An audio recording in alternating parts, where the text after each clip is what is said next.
భవనాన్ని ఈడ్చుకొచ్చి గదిలో మార్చి మళ్ళీ కట్టారో ఏమో మాయజాలము తెలుసు మంత్రకారడి తెలుసు రెంటి కన్న ఇది ఇంకోటేమో నీలాకాశం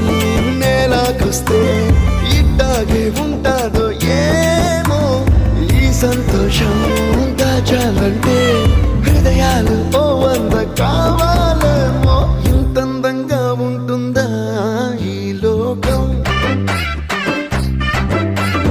ఇన్నాళ్ళు ఈ మనసుకి తెలియాలే